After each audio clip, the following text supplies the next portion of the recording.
Welcome to Larkin-Gowan Insights, accountancy and business advice for all, a series that gives you bite-sized tips and guidance on tax, funding, legislation, reforms and much more.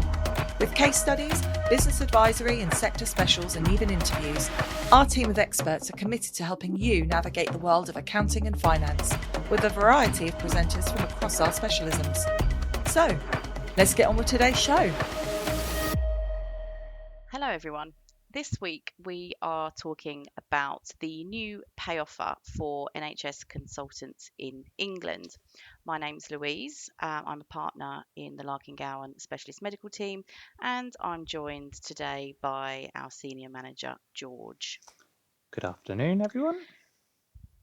So, George, we're talking today, as I said, about the new pay offer for the consultants working in the NHS. Can you summarise the changes that have been proposed? Absolutely. So there were a few things that came out of the pay offer. It went back and forth several times, but basically the key points are: one, minimum 6% pay rise for everyone that is on that pay scale; two, a new pay progression system, and that pay progression system will have a clearer link between pay progression and the individual's skills, competencies, and experience.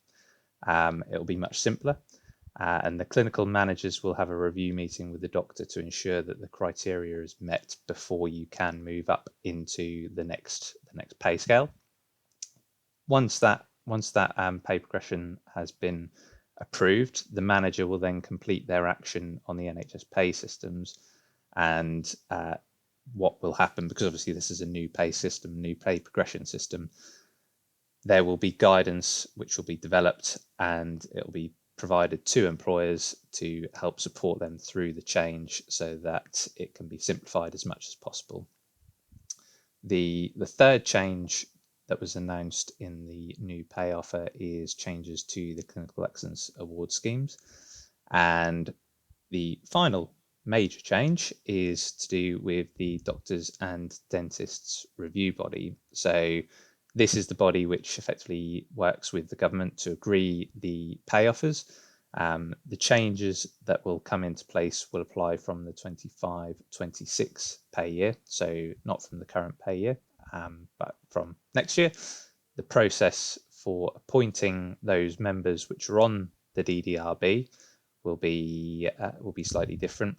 The people that are on the DDRB must be people of authority with a range of appropriate experience. So, for example, I couldn't be on that DDRB because I don't have the appropriate experience. And in order to attract the people with the right experience, they're going to increase the compensation. So people will be compensated at a greater rate for being members of the DDRB, which will hopefully mean that the right people will get onto that body.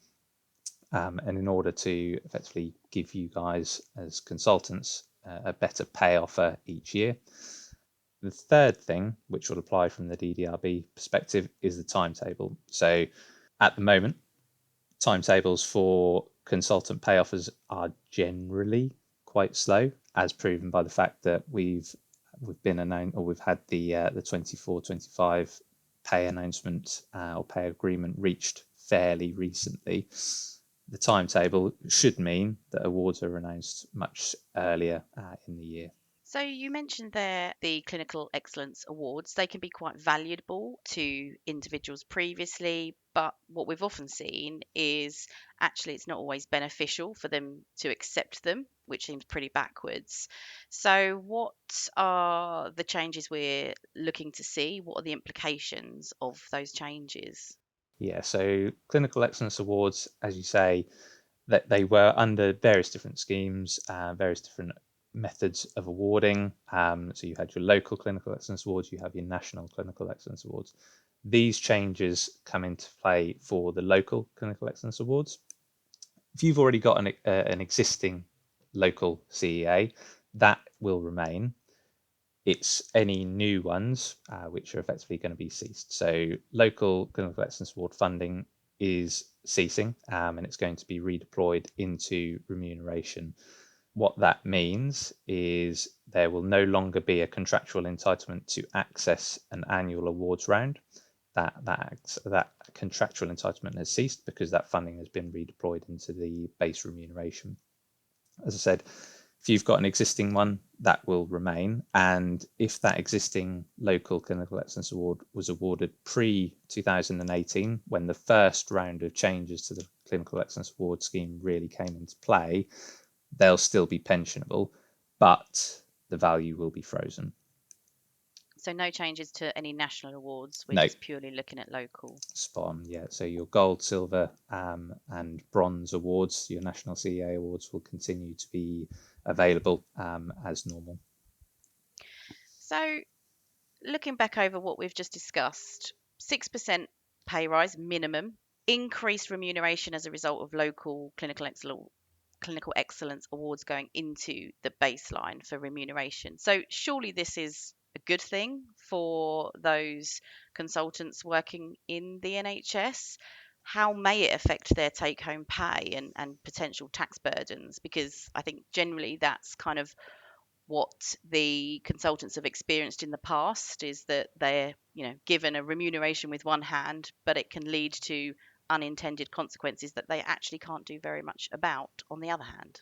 Spot on, yeah. So this is always the way. Give with one hand, take away with the other. Unfortunately, tax is a certainty in life, and more income does unfortunately mean more tax.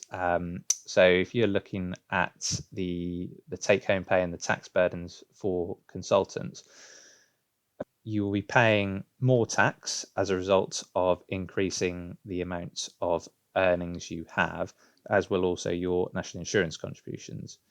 What will happen is it will depend very much on what band you're at within that pay scale. So there will be people that will get a much larger pay rise than 6.3%. For example, if you are on the 8th pay scale, you will get a pay rise of 12.8%.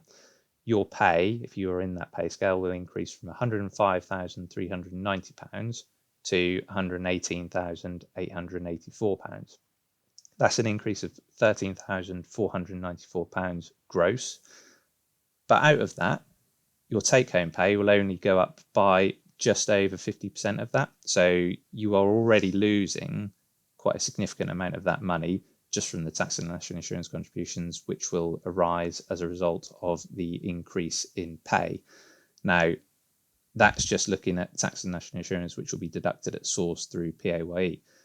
If we start factoring in other implications, so if we look at annual allowance positions, for example, that could actually work out to be a much lower amount and potentially work out to be a negative impact.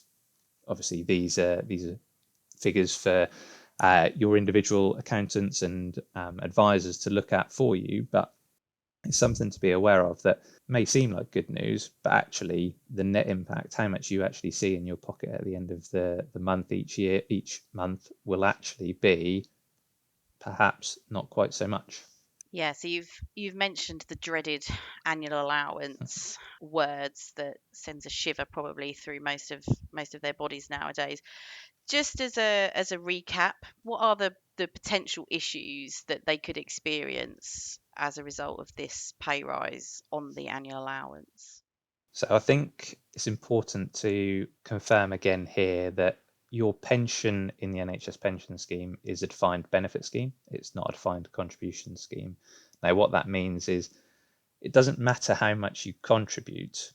It's based on what your earnings are. So if you pay in £40,000 in the year for you and your employer's contributions amounting to that amount, that's not your growth.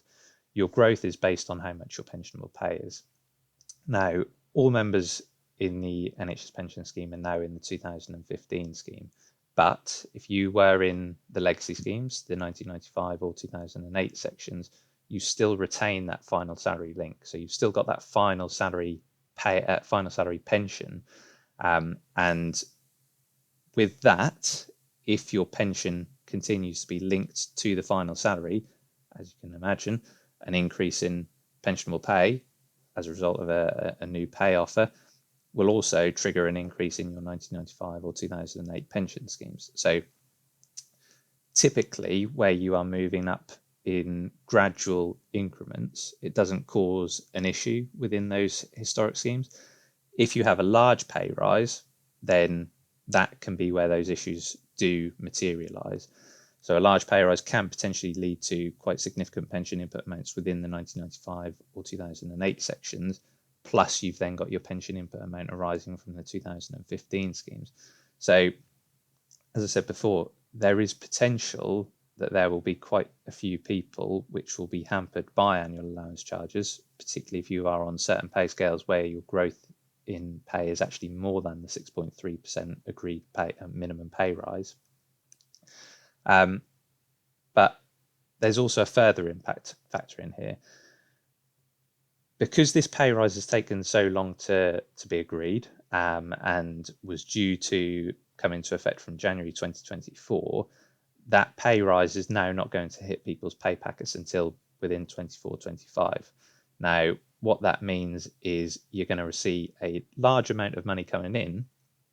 However, because that money is agreed on a national agreement, it's been nationally agreed with the government that all consultants will be entitled to this if they're on the pay scale, you cannot actually backdate any of those adjustments which relate to January, February and March 2024 into 23-24.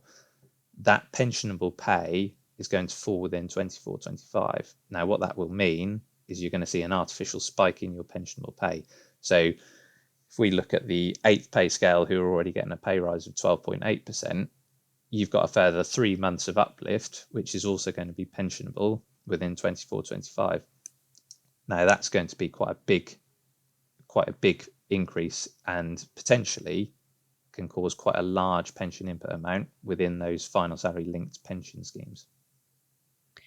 So I suppose the good news for the consultants, always good to have a silver lining, is because these are set pay scales.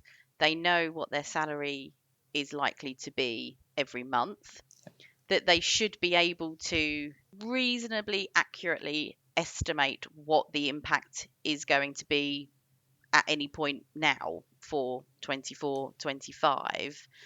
Although there's not much they can really do about this, is there? There's limited things. There are ways and means of mitigating annual allowance tax charges, and I would suggest that if you think that you are going to be impacted by the charges, that you do want to speak to a professional. Because the NHS pension scheme is so good, you're going to find it very difficult for you to find an advisor which will say to opt out of the NHS pension scheme. You lose out on the death in service benefits. Obviously, the benefits of membership, active membership, will be lost. So, opting out of the NHS pension scheme is going to be, you're going to find it very difficult to find someone that will say, yeah, do that.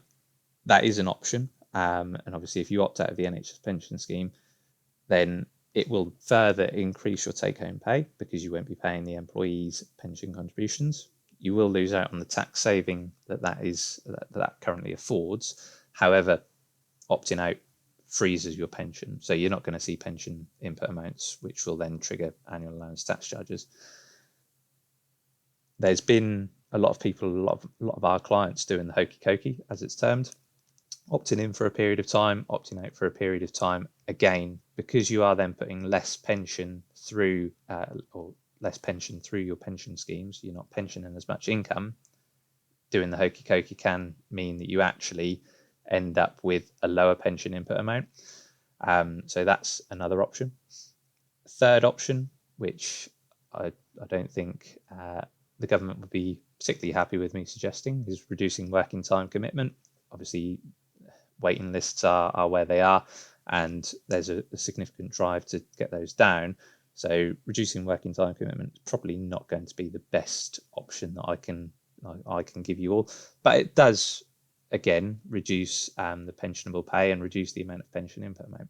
What I would say with that though is, if you reduce your pension, if you reduce your working time commitment to under a full-time equivalent, i.e. 10 PAs, then your 1995 scheme or 2008 scheme continues to be based on a whole time equivalent. So that would only serve to reduce your pension input amounts within the 2015 scheme. So again, it's a fairly loose one, which wouldn't deliver the level of savings that perhaps may be needed. And then the other option is salary sacrifice. So a lot of clients nowadays are taking on salary sacrifices, taking out an electric car through work. That does serve to reduce your pensionable pay again. Obviously, if you're looking at a Tesla, for example, which is going to be a fairly hefty chunk out of your pay from a salary sacrifice agreement, that can serve to reduce your pensionable pay and save you some pension input amount. If you're looking at a relatively cheaper car, then that may not serve to do the same purposes. So salary sacrifice is an option, but again, you have to bear in mind what happens when you come to the end of the salary sacrifice agreement. You will end up seeing another increase in your pensionable pay. So that may well just be kicking the can further down the road. And what I always say to my clients is, don't let the tax tail wag the dog. This is a large pay rise, and it may trigger quite a significant tax position in this year. There are still options of dealing with that tax payment. You've got things like the scheme pays election, so you can elect for the NHS pension scheme to pay the tax charge on your behalf if you so wanted. But don't make decisions purely to mitigate tax, because you need to look at your whole financial circumstances. So, if you're going to reduce your working time commitment purely to save tax, but then didn't leave yourself with enough money to be able to do the things you want to do, go on holiday, etc., then that's not really the best decision for you. So tax is something that we can't avoid, and it's something that unfortunately is going to be around. But don't make decisions purely to try and save it. There are ways and means of doing it, but perhaps just have a think about it. And this is where it comes back to speaking to a professional advisor. Yeah, and I think just to add kind of on the salary sacrifice element, thinking about the non-tax implications, that because you are giving up a proportion of your salary, if you go to remortgage, take out a new mortgage, things that need proof of earnings. Yeah. If you've got a salary sacrifice, you are going to be showing a lower salary. So again, it's those non kind of tax implications that refers back to your point of not letting the tax tail wag the dog. It's taken a real holistic view of all of this. I suppose I would also add in here, we do still have the tapering of the personal allowance now, albeit it's at £200,000 now, significantly higher than the top tier that we're looking at on the pay scale. But if you have, a significant private practice outside of your NHS employment, these increases may push you closer or tip you over that £200,000 taxable threshold. So that's where things like a limited company could potentially be beneficial for the private practice work. I think generally all of this feeds into the importance of having a professional advisor, but also a professional advisor that understands the implications of the NHS, the pensions, whether that be an accountant, whether it be a financial advisor, because we certainly do see stories or actions that have taken that we often have to unravel. And I think also we still see lots of clients that actually have never done anything about their annual allowance as well. So yes, it may be a bit of a nasty shock to have and some extra tax to pay, but it's much better. Generally, they mostly feel relieved once it's sorted and something is in place than kind of burying their heads in the sand. So I think, again, just kind of taking those first conversations with someone to see what the implications are. Now, I don't want it all to be doom and gloom. I think, this is positive. There are people that will benefit from this generally, aren't there? Absolutely. I think that's the key. We can get hung up on there being an increased tax and national insurance liability, the fact that take-home pay probably not going to be, or certainly won't be, as much as what the pay rise is going to be. But the matter of the fact is, it's a pay rise. It's a very good one, considering what has been happening in the NHS over recent years, where pay has been squeezed. this is a large pay rise for consultants, and there will be, as I said before, some which are very much more positively affected than others. For example, those between pay points 7 and 8 and 13 and 14, those pay rises are very significant. That will give you large increase in what your take-home pay is going to be. As I said before, if we're looking at annual allowance positions, you will have potentially have an annual allowance issue in the year in which you receive the pay rise. Future years after that, you've already felt the effect of that. So the likelihood of then suffering further annual allowance issues is very much reduced. I don't know about you, but I would very much like to have more money available to myself in my own pocket. And this certainly enables that. So, as I said, most people will see this as a benefit. And that's not to say, they might not have unused allowances from the past 3 years, because you tend to be fixed on a certain scale for a period of time. So the growth in those years may be minimal. And with the increase in the pensionable pay is the increase in the pension. And as you said, it's still a very good pension to be in. It's low risk. There's always chatter and, theories of it being, lost, but that's very unlikely to happen. So, you will still be benefiting from that increased pension in retirement. And generally, you alluded to not many IFAs will say opt out. And the reason being, even if you have charge after charge after charge, you scheme pay it, you tend to still be better off in the pension scheme overall once you factor in the increased pension. Now, as if we can forget, we've just had a new government, so we don't expect anything to change. This has already been agreed and put out in the public domain. But I guess we never know is really just the kind of disclaimer to add in there, isn't it? Yeah, absolutely. And obviously there's ongoing discussions with junior doctors whether that will feed into the consultants or not. But who knows? It's a new government and they're always looking for ways to change things, shake up, make a few shake-ups, etc. So yeah, it's going to be an interesting time, certainly. Absolutely. So, moral of the story, we have minimum 6% pay rise coming in. There may be winners, there may be losers. I think ultimately it comes down to understanding where you sit in all of this, what the implications have for you personally, seeking some advice sooner rather than later so that you can plan and have an understanding of what the impact is likely to be for 24-25. Any final bits from you, George, to add in? No, I think that covers it. Everyone who is going to be affected by this, I would recommend that you speak to a financial advisor and an accountant, someone that knows and deals with the NHS pension scheme. It's important that you understand the impact for you personally, and having someone that can help you and someone that you can trust and guide you through the process is very important. So yeah, please feel free to get in contact with either myself or Louise or another member of the medical team here at Larkingowan, and we'd be more than happy to guide you through. Absolutely. George, you've also written a blog on this subject. So once that blog is live, we will put a link within the show note along with any other relevant links. But otherwise, thank you for listening. Thank you. Thank you for joining us for Larkingowan Insights, Accountancy and Business Advice for All.